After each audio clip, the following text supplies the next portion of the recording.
The Chicago business scene is as diverse as the city itself. But we don't always hear from the entrepreneurs who keep the Chicago economy colorful. That's where I come in. I'm Micaela Brown, and this is the Minority Report.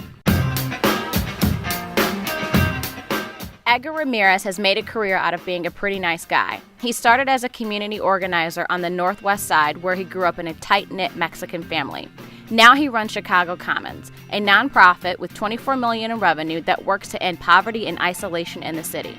I sat down to talk with Edgar about rising to the top, being the boss, and how he stacks up to Chicago's most famous community organizer.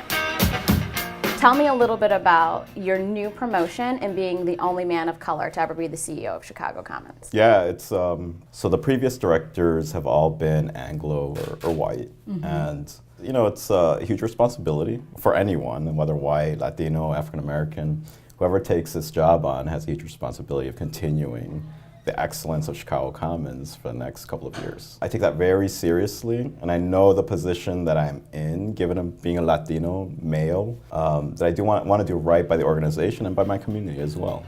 So I take it very seriously. You did grow up in Chicago. Okay. Tell me a little bit. In Albany Park? Albany Park. Man, look at me in my research, remembering some stuff. Got it. Yeah. So tell me about it. What did it look like in your home? We're first generation Mexican immigrants. So the home was very much a Mexican household, right? Spoke Spanish, grew up with a lot of the values and the norms of a Mexican household, very tight knit. But in the public life in Albany Park at that time, it was very multicultural. I remember in my classrooms and growing up in grade school, there were Southeast Asians, Latinos, of varying degrees, not only Mexicans, African immigrants there. It was a good cultural mix, and I'm glad I grew up like that because I valued from the get-go the idea of diversity from that point. And I'm realizing that now working in different communities that in many cases a lot of folks don't have that experience.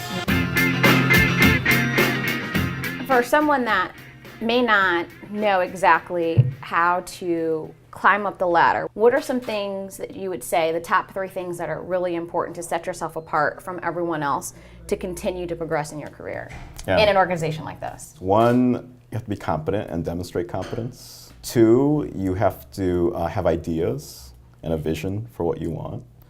And 3 is that you have to have a passion for the work, right? It's just not a job. Because I'm sure someone can make much more money working in a different place on a nonprofit, but those who stay and who succeed are those who really see this as their life's work.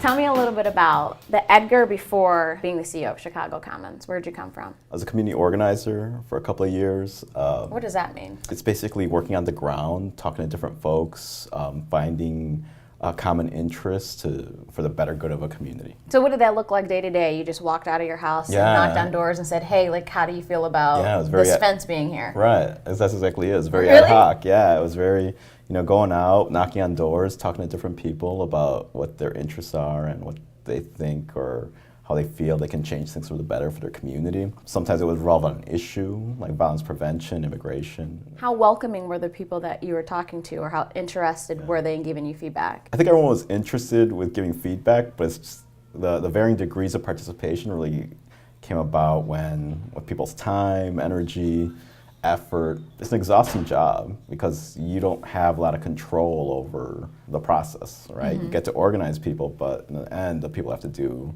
what they're going to do. Right. So I didn't dress in a suit or any of that. So I was very much a jeans and t-shirt guy, and that was me before I got to Commons. So when you go back home and you go to Albany Park and you walk down the street, do people know who you are? Do they consider you like the Barack Obama of Albany Park? Absolutely not. I'm probably like, who are you? No.